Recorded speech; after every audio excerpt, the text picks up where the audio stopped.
दोस्तों ज्योग्राफी से रिलेटेड हमने पिछले 3 सेशंस में सबसे पहले हमने एस्ट्रोनॉमी को पढ़ा था, फिर हमने लॉन्गिट्यूड और लैटिट्यूड के बारे में पढ़ा था, फिर हमने सन के बारे में पढ़ा था। आज हम पढ़ेंगे मोशन ऑफ अर्थ के बारे में, जानेंगे हम किस तरीके से हमारी पृथ्वी गति करती है। मैं योगेंद्र तिवारी स्वागत करता हूं आपका योगेंद्र टाइम्स पर।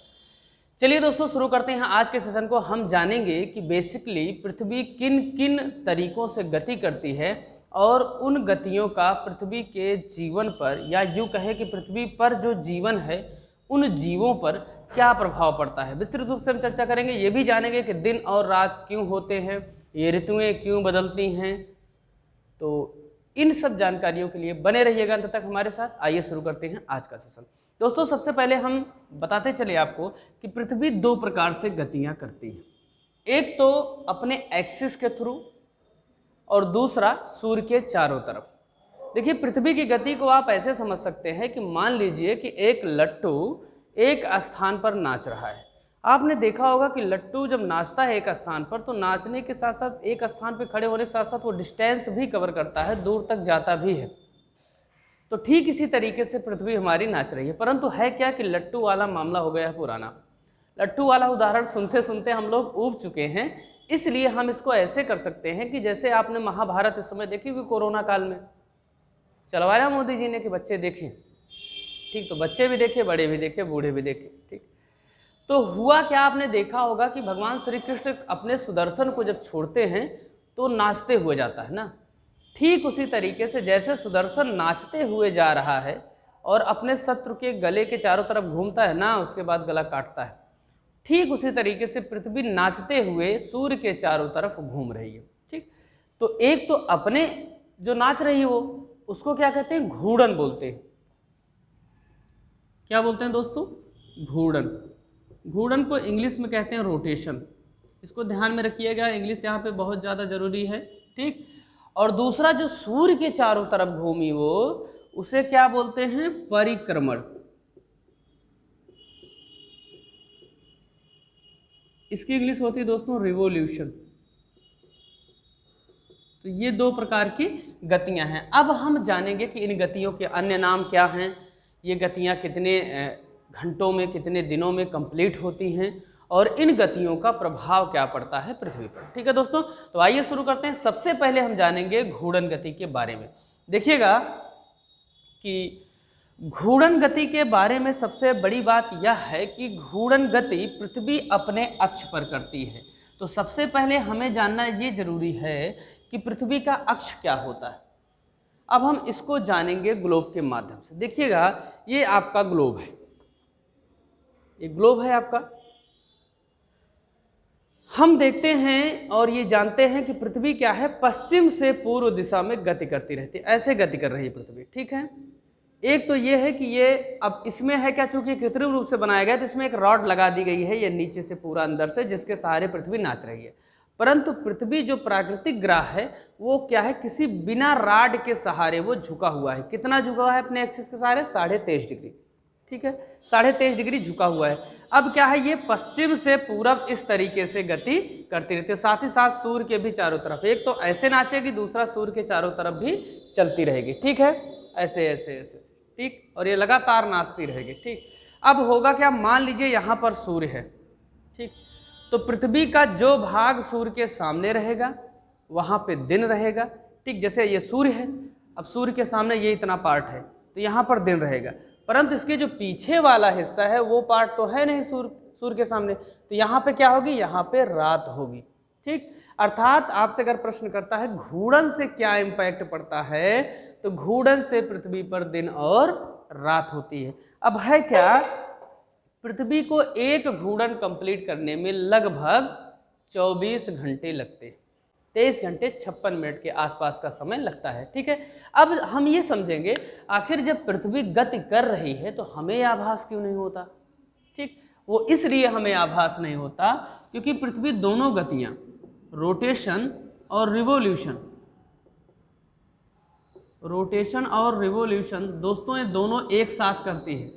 इसको याद रखिएगा, ऐसा नहीं है कि एक बार रोटेट होगी एक बार रिवोल्यूशन करेगी, नहीं, दोनों एक ही साथ कर रही है, अपने एक्स पे घूम भी रही है और सूर्य के भी चारों तरफ घूम रही है। ठीक, तो इसी कारण से पृथ्वी की गति हमें क्या है, दिखाई नहीं देती है कि, या यूं कहें कि पृथ्वी की गति के कारण हम गिरते नहीं, हमें समझ में नहीं आता कि पृथ्वी गति कर रही कि नहीं, या यूं कहें कि पृथ्वी हमें स्थिर दिखाई देती है। ठीक है, आगे चलते हैं, हम जानते हैं कि रोटेशन होता क्या है और इसका क्या, किस तरीके से यहाँ से प्रश्न बनते हैं। ठीक है, तो सबसे पहले मैंने बताया कि पृथ्वी का अपने अक्ष पर घूमना क्या कहलाता है, घूर्णन कहलाता है। अपने अक्ष पर घूमना क्या कहलाता है, घूर्णन कहलाता है। ठीक, अब इसमें है क्या, पृथ्वी अपने अक्ष पर घूमने में 23 घंटे और 56 मिनट का लगभग समय लेती है, 56 मिनट 4 सेकंड। ठीक, तो लगभग ये कितना हो जा रहा है, ये हो जा रहा है लगभग 24 घंटे। अर्थात पृथ्वी अपने घूर्णन गति को एक अपने अक्ष पर, इसका मतलब ये हुआ कि अगर यहाँ से चली है पुनः इसी स्थान को लाने में क्या करेगी, वो 24 घंटे का समय लेगी। इसीलिए हमारे यहाँ दिन और रात को मिलाकर 24 घंटे रखे जाते हैं। तो घूर्णन गति कंप्लीट करने में 24 घंटे लेगी, इसीलिए इस गति को कहा जाता है दैनिकी गति या दैनिक गति। ठीक है, इसको ध्यान में रखिएगा कि पृथ्वी के घूर्णन गति को ही दैनिक गति कहते हैं। और घूर्णन गति के कारण होता क्या है, घूर्णन गति के कारण दिन और रात होता है, इसको याद में रखिएगा, क्या होता है, दिन और रात। ठीक, ये था घूर्णन गति से संबंधित प्रश्न। ठीक, अब दूसरे हिस्से में हम ये चलेंगे और जानेंगे कि परिक्रमण गति क्या होती है। ठीक है, याद रखिएगा इसी सेशन में हम सुपर मून, ब्लू मून और ब्लड मून तीनों के बारे में जानेंगे, सूर्य ग्रहण, चंद्र ग्रहण ये भी जानेंगे। तो अंत तक हमारे साथ बने रहिएगा क्योंकि यहाँ से प्रश्न लगातार आते रहे। ठीक है दोस्तों, तो चलिए जानते हैं आगे परिक्रमण होता क्या है। देखिए, परिक्रमण हमने आपको ग्लोब के माध्यम से समझाया कि ये क्या है, सूर्य के चारों तरफ घूमना। ठीक है, अब सूर्य के चारों तरफ घूमने का इम्पैक्ट क्या पड़ेगा भैया, सबसे पहले तो ये होगा कि दिन रात की अवधि, जैसे आपसे पूछ ले दिन रात क्यों होते हैं, तो घूर्णन के कारण होते हैं, परंतु दिन रात की अवधि छोटी बड़ी क्यों होती रहती है, वो परिक्रमण के कारण, रिवोल्यूशन के कारण होती रहती है। ये प्रश्न पूछेगा तो आप क्या होंगे, कंफ्यूज हो जाएंगे। हालांकि अभी तक यही इतना पूछा गया है कि दिन रात क्यों होते हैं, घूर्णन के कारण, परंतु दिन छोटे या रातें छोटी या दिन बड़े या रातें बड़ी, ऐसा क्यों होता है, क्योंकि पृथ्वी रिवोल्यूशन गति भी करती है। ठीक, आइए जानते हैं थोड़ा इसका इम्पैक्ट किस तरीके से पड़ेगा। हम पृथ्वी को बनाते हैं, ठीक है, पृथ्वी पर 0 डिग्री है, ठीक है, अर्थात अक्षांश रेखा 0 डिग्री अक्षांश रेखा। ठीक है, इसे हम क्या कहते हैं, विषुवत रेखा कहते हैं। विषुवत के साथ साथ इसे भूमध्य रेखा भी कहते हैं क्योंकि भूमि के मध्य से होकर जाती है। ठीक है, इसका इंग्लिश में नाम इक्वेटर है। ठीक है, ठीक, अब होता क्या है कि सूर्य वर्ष में सर्वाधिक समय तक कहाँ चमकता है, इसी 0 डिग्री पर चमकता है। इसीलिए वर्ष में 2 दिन ऐसे आते हैं, कौन कौन, 21 मार्च और 23 सितंबर। ठीक, 21 मार्च और 23 सितंबर 2 ऐसे दिन आते हैं जब दोनों गोलार्धों में, उत्तरी गोलार्ध और दक्षिणी गोलार्ध, नॉर्दर्न हेमिस्फीयर और सदर्न हेमिस्फीयर में दिन रात क्या होते हैं, बराबर होते हैं। ठीक, अभी इसको हम आगे भी समझेंगे एक बार फिर से। ठीक, तो पृथ्वी की क्या है, इन्हीं गतियों के कारण, अर्थात परिक्रमण गति के कारण या यूँ कहें रिवोल्यूशन के कारण ही ये सब घटित हो रहा है। ये हम दूसरे पक्ष में अपना डीपली तरीके से जानेंगे, कर्क रेखा पर किस तरीके से चमकेगा और मकर रेखा पर क्यों चमकेगा। हमने थोड़ा आपको बताया कि दिन रात की अवधि क्या है, जिस रेखा पर सूर्य चमकेगा या यूँ कहें जिस गोलार्ध में सूर्य का प्रकाश ज़्यादा होगा उस गोलार्ध में दिन की लंबाई बढ़ जाएगी, दूसरे गोलार्ध में दिन की लंबाई घट जाएगी। जहाँ दिन की लंबाई बड़ी होगी वहाँ पे रातें छोटी होंगी। ठीक है, आइए चलिए जानते हैं कि परिक्रमण का और क्या इम्पैक्ट होता है। परिक्रमण में याद रखिएगा ऋतु परिवर्तन, जो हमारे यहाँ गर्मी वर्षा जाड़ा ये सब आ रहा है, वो सब क्यों हो रहा है, क्योंकि पृथ्वी रिवोल्यूशन मोशन भी करती है, परिक्रमण गति भी करती है। ठीक है, परिक्रमण गति पृथ्वी को करने में लगभग 365 दिन और 6 घंटे लगते हैं। 365 दिन और 6 घंटे लगते हैं। अर्थात हमारे यहाँ क्या है, 6 घंटे हर वर्ष क्या है, बच रहे। अगर इसमें हम 6 और दे देंगे तो 366 हो जाएगा। ठीक, सामान्यतः हमारे यहाँ वर्ष कितने का होता है, 365 दिनों का। ठीक है, और 6 दिन क्या है, ये बच रहा है, हमेशा बचता रहता है, बढ़ता रहता है, बढ़ता रहता है। ठीक, 6 दिन कितना बढ़ा, 6 घंटे बढ़ाए। तो यही 6 घंटे जब हम 4 वर्षों में जोड़ते हैं तो 6 चौक कितना हो जाता है, 24 घंटे। और 24 घंटे बराबर कितना हो जाता है, 1 दिन। ठीक है भैया, कितना हुआ, 1 दिन। अर्थात प्रत्येक चौथे वर्ष हम क्या करेंगे, 365 में 1 जोड़ देंगे, अर्थात हमारा साल कितने दिनों का हो जाएगा, 366 दिन का। इसी को हम क्या बोलते हैं, लीप ईयर। क्या बोलते हैं, लीप वर्ष। ठीक, समझ में आया ये मामला। अगर आपसे प्रश्न कर ले कि लीप वर्ष क्यों मनाया जाता है, तो इसलिए मनाया जाता है क्योंकि पृथ्वी परिक्रमण गति करती है और उसमें 6 घंटे एक्स्ट्रा आते हैं। 365 दिन और 6 घंटे में एक परिक्रमण गति, सूर्य का एक चक्कर लगाने में इतना समय लेती है। तो जो 6 घंटे एक्स्ट्रा बचते हैं उसको हर चौथे वर्ष 1 दिन के रूप में ऐड कर दिया जाता है। वो ऐड किस में किया जाता है, फरवरी माह में। फरवरी माह में, इसीलिए हर चौथे वर्ष फरवरी कितने की हो जाती है, 29 दिन की।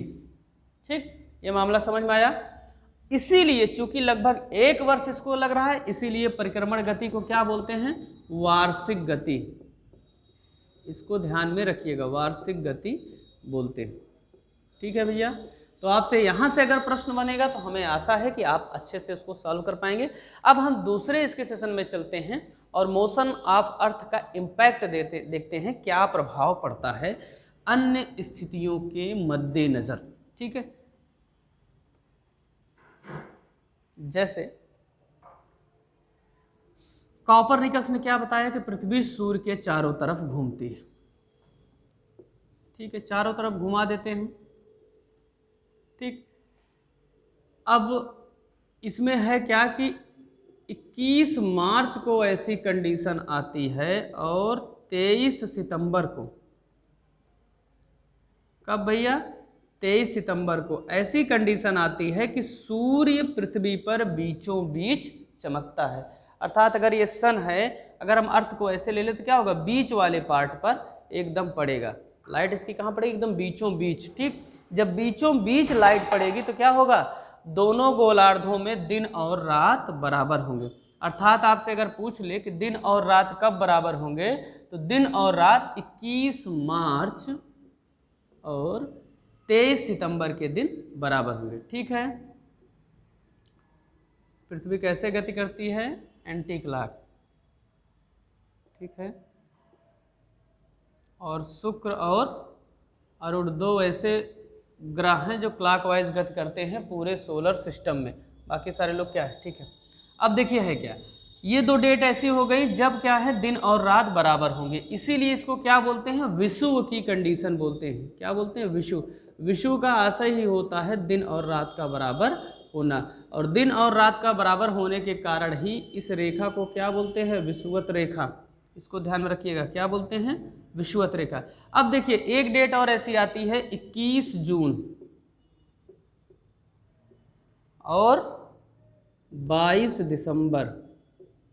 ठीक, 2 ऐसी डेट आती हैं जिनमें सूर्य क्या बोला जाता है, जैसे हमारे यहाँ हिंदू संस्कृत के अनुसार सूर्य को कहा जाता है उत्तरायण हुआ और दक्षिणायन हुआ।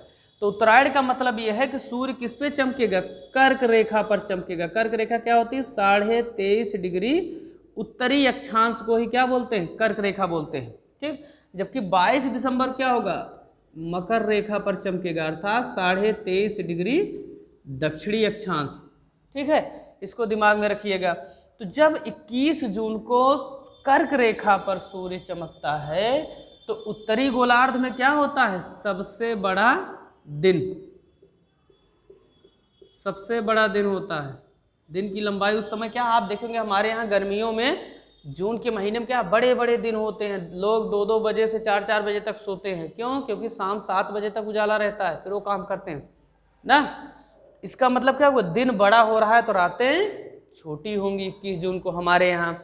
और वहीं जब सूर्य दक्षिणायन हो जाएगा अर्थात मकर रेखा पर चमकेगा, अगर अभी तक आप कर्क रेखा, मकर रेखा, विषुवत रेखा नहीं समझ पा रहे हैं तो आप अक्षांश और देशांतर रेखा से संबंधित सेशन को हमारे देखें, डिस्क्रिप्शन बॉक्स में उसकी लिंक दी गई है। ठीक है दोस्तों, तो मकर रेखा पर जब चमकेगा तो मकर रेखा पर स्थित जो देश हैं अर्थात दक्षिणी गोलार्ध वाले देश, वहाँ पे क्या होगा, दिन की लंबाई अधिक हो जाएगी और रातें छोटी हो जाएंगी। इसीलिए आप जानते रहिए कि ऑस्ट्रेलिया में 22 दिसंबर को ही क्रिसमस मना लिया जाता है, जबकि हमारे यहाँ 25 तारीख को मनाया जाता है, क्योंकि 22 तारीख को ही सूर्य क्या है, मकर रेखा पर चमकने लगता है और वहाँ गर्मी का माहौल आ जाता है। परंतु आप ऐसे समझिएगा, मैप में आप देखेंगे तो ऑस्ट्रेलिया को कहाँ मिलेगा, यहाँ पे है, ये है ऑस्ट्रेलिया। इंडिया कहाँ है, ये है इंडिया, ग्लोब पर आप देख रहे हैं। ठीक है, तो दक्षिणी गोलार्ध में अब ये वाला पार्ट क्या है, पृथ्वी का सामने होता है, समझ रहे हैं, ये वाला सूर्य के सामने होगा। तो हमारा वाला क्या है, ये उत्तरी गोलार्ध पीछे चला जाएगा। जब ये पीछे चला जाता है तो होता क्या है, हमारे यहाँ रातें बड़ी होती हैं और दिन छोटे होते हैं। इसीलिए आपने देखा होगा कि ठंडियों के मौसम में हमारे यहाँ दिन छोटे होते हैं, लोग क्या है 8-8 बजे तक सोते रहते हैं। क्यों? क्योंकि रातें क्या है, बड़ी हो रही हैं। सुबह आप देखेंगे तो हो ही नहीं रही है और शाम आप देखेंगे तो 4 ही बजे से स्टार्ट है रात का मामला। ठीक है ना, तो रातें हमारे यहाँ ठंडियों में बड़ी और दिन छोटे, जबकि ऑस्ट्रेलिया साइड में या दक्षिणी गोलार्ध में दिन बड़े होंगे और रातें छोटी होंगी। क्यों? क्योंकि सूर्य दक्षिणायन हुआ है, या यूँ कहे कि मकर रेखा पर चमका। ठीक है, इतना मामला समझ में आया, ये सूर्य का इतना मामला था। एक और कॉन्सेप्ट यहाँ पे आता है जिसको हम समझते हुए चलते हैं।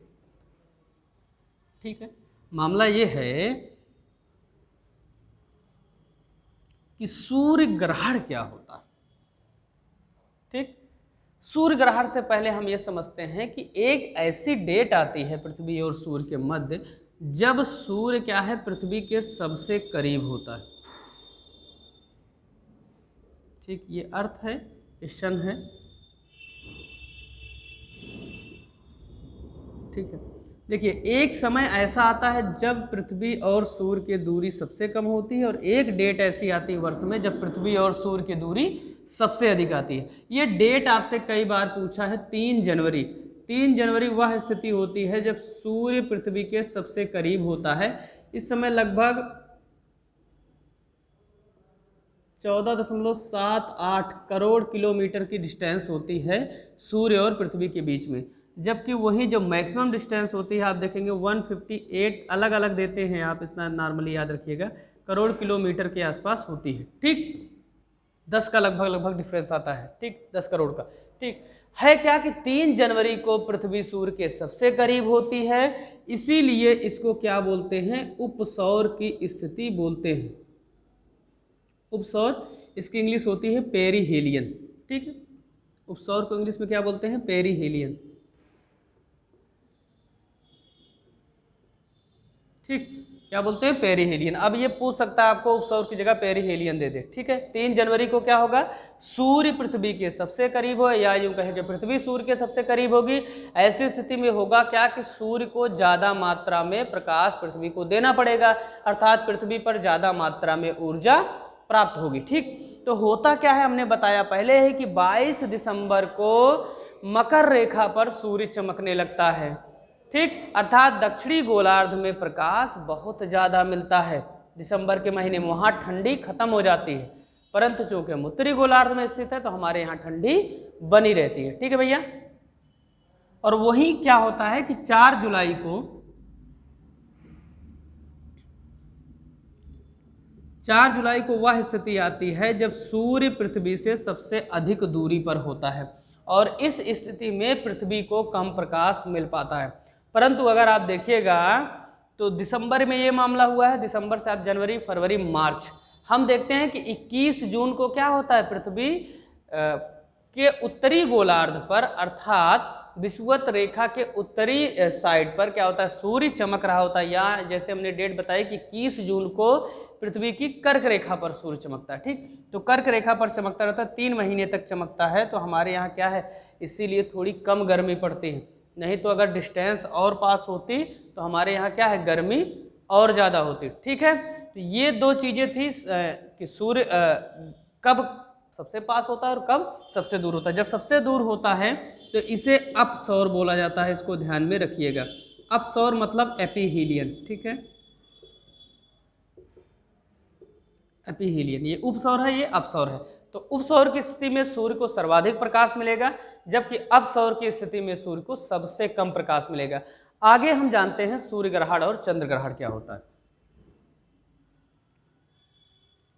ठीक है दोस्तों, जैसे कि यहाँ से प्रश्न लगातार बनते रहे, इसको अलग एक सेशन में बताना मुश्किल है, इसीलिए मैं एक ही सेशन में सारी चीज़ें बता दे रहा हूँ। और आप कोशिश करिएगा इसको देखकर एक नोट्स बना लीजिएगा, आपको दोबारा से पढ़ने की जरूरत नहीं होगी। देखिए है क्या, सूर्य ग्रहण क्या होता है। ठीक, हम बेसिकली 3 को केंद्र में रखकर पढ़ते हैं।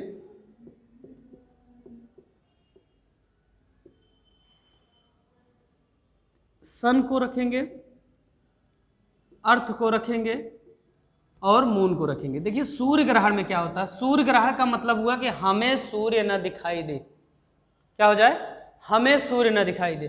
तो हमें सूर्य, हम तो क्या सूर्य के सामने रहेंगे तो हमेशा दिखाई देगा। कब सूर्य नहीं दिखाई देगा, जब यहाँ कोई तीसरा ऐसा ग्रह या कुछ पिंड हो जो एंट्री मारे। तो होता क्या है कि एक उपग्रह जिसका नाम चंद्रमा है, जो पृथ्वी का प्राकृतिक उपग्रह है, वो क्या करता है, यहाँ पे एंट्री मारता है। ठीक है, और इस स्थिति में होता क्या है कि ये सूर्य से आने वाले प्रकाश को पृथ्वी तक नहीं जाने देता है, क्योंकि बीच में ये पड़ जाता है। ठीक, अब होता क्या है कि पृथ्वी पर क्या पड़ती है, चंद्रमा की छाया। ठीक, चंद्रमा की छाया पड़ने के कारण पृथ्वी पर क्या हो जाता है, अंधेरा हो जाता है। ठीक है, इसी स्थिति को क्या बोलते हैं, सूर्य ग्रहण बोलते हैं। ठीक, परंतु कभी कभी होता यह है कि चंद्रमा पूर्णतः सूर्य को नहीं ढक पाता है। जैसे इस स्थिति में मान लीजिए पृथ्वी है, तो किनारे से क्या थोड़ा सा हमें दिखाई देता रहता है। जब पूर्णतः ढक लेता है तो इसे पूर्ण सूर्य ग्रहण बोलते हैं। ठीक, और पूर्ण सूर्य ग्रहण को ही एक पर्टिकुलर शब्द खग्रास भी कहा जाता है। याद रखिएगा, यूपी पीसीएस में पता नहीं कितनी बार ये वर्ड पूछा गया, खग्रास किसे संदर्भित करता है, तो पूर्ण सूर्य ग्रहण को संदर्भित करता है। ठीक, होता क्या है कि पूर्ण सूर्य ग्रहण के समय चंद्रमा द्वारा ढकने के बावजूद सूर्य का ये किनारे वाला पार्ट दिखाई देता रहता है। ऐसा लगता है कि सूर्य किसी एक गोले में ऐसे समा गया हो और किनारे का पार्ट दिख रहा हो। इसे क्या बोलते हैं, हीरक वलय बोलते हैं, हीरक वलय।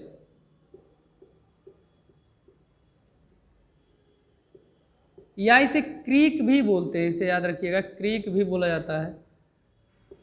ठीक, इसको थोड़ा सा ध्यान में रखिएगा। जो हमें पार्ट दिखाई देता है सूर्य का, वो क्या है, प्रकाश मंडल या कोरोना। इसको हमने सूर्य वाले सेशन में आपको बताया था। तो इस तरीके से अगर प्रश्न वहां पे बनाता है तो आप इसको करने की कोशिश करिएगा। ठीक, ये सूर्य ग्रहण की स्थितियां हुई। ठीक है, सूर्य ग्रहण में ऐसे पूछेगा, सूर्य ग्रहण तब लगता है जब पृथ्वी और सूर्य के बीच में चंद्रमा आ जाता है। चंद्रमा के बीच में आने के कारण पृथ्वी पर चंद्रमा की छाया पड़ने लगती है और सूर्य का प्रकाश रुक जाता है पृथ्वी पर आना। ऐसी स्थिति को सूर्य ग्रहण करते हैं। जब चंद्रमा सूर्य को पूर्णतः ढक लेती है तो उसे पूर्ण सूर्य ग्रहण कहा जाता है। ठीक है, हमेशा याद रखिएगा सूर्य ग्रहण अमावस्या को ही होगा। कब होगा भैया, अमावस्या को ही होगा। ठीक है, परंतु प्रत्येक अमावस्या को सूर्य ग्रहण नहीं होता है। इसको आपसे कथन कारण में पूछा जाता है कि सूर्य ग्रहण अमावस्या को होता है, परंतु प्रत्येक अमावस्या को सूर्य ग्रहण नहीं होता है। अब हम जानेंगे चंद्र ग्रहण क्या होता है। ठीक है,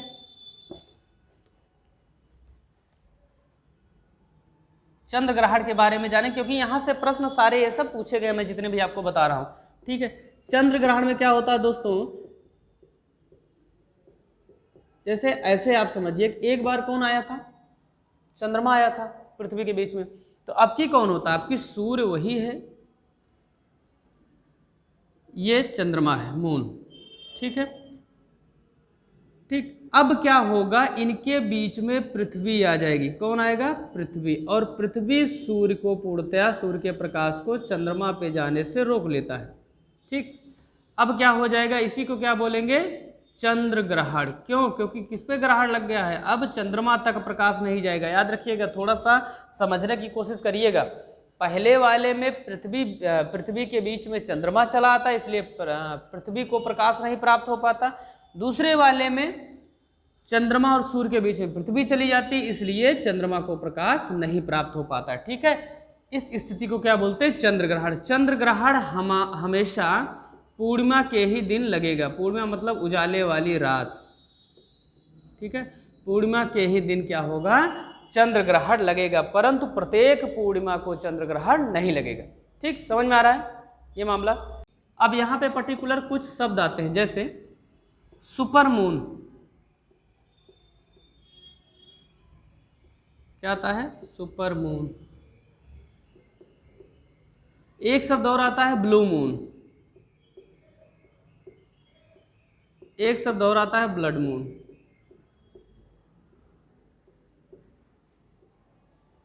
ठीक है, तो सुपर मून वह स्थिति होती है जब चंद्रमा क्या होता है? पृथ्वी के सबसे करीब। चंद्रमा क्या होगा? पृथ्वी के जब सबसे करीब होगा तब क्या बनेगा? तब भैया सुपर मून बनेगा, क्योंकि आकार क्या 30 से 36% बड़ा हमें चांद दिखाई देने लगता है। ठीक, तो चांद नजर आने लगता है अच्छे तरीके से। ठीक है ना, 30% क्या होता है? बढ़ जाता है उसका आकार। ठीक है, और उसका आकर्षण बल, ग्रेविटेशनल फोर्स भी उसी तरीके, गुरुत्वाकर्षण बल भी बढ़ जाएगा। ठीक है, दूसरी स्थिति क्या है? Blue moon. ब्लू मून वह स्थिति होती है जब किसी एक ही महीने में 2 बार चंद्र ग्रहण हो जाता है। समझ रहे हैं? किसी एक ही महीने में 2 बार जब चंद्र ग्रहण हो जाता है, तो दूसरी बार जब चंद्र ग्रहण लगता है तो उसी स्थिति को क्या बोलते हैं? Blue moon. ठीक, दूसरे वाले चांद को क्या बोलेंगे? Blue moon. और याद रखिएगा, एक बार जब चंद्र ग्रहण लगता है तो उसके 29.5 दिन बाद, अर्थात 29 दिन और 5 घंटे बाद ही दूसरा चंद्र ग्रहण लगेगा। इसको याद रखिएगा। ठीक, अगर मान लीजिए आज 1 तारीख को लगा है रात में 12 बजे, तो किसी भी हालत में 30 तारीख के उसी महीने के पहले नहीं लगेगा। ये स्थितियां कभी कभी क्रिएट होती हैं कि 1 तारीख को लगा और 30 तारीख को भी लग गया, तो जब 30 तारीख को दूसरा वाला लगेगा उसे क्या कहेंगे? ब्लू मून बोलेंगे। याद रखिएगा, चूंकि 29.5 दिन है, इसका मतलब सीधा सा हुआ फरवरी कितने दिन की होती है? 28 दिन की। ठीक, कभी कभी क्या होती है? 29 दिन की। तो किसी भी स्थिति में कभी भी फरवरी माह में ब्लू मून की कंडीशन नहीं बनेगी, इसको दिमाग में रखिएगा। ठीक, ऐसे पूछता है आपसे प्रश्न, मान लीजिए कि वर्ष में कौन सा ऐसा माह है जिसमें ब्लू मून की कंडीशन नहीं बनेगी? ठीक, तो फरवरी माह में नहीं बनेगी, क्योंकि 29.5 दिन में बनता है दूसरा चंद्र ग्रहण और 28 या मैक्सिमम 29 दिन की फरवरी होती है। ठीक है, इसको याद रखिएगा। ब्लड मून क्या है? ब्लड मून वह स्थिति होती है दोस्तों जब किसी एक ही वर्ष में 4 लगातार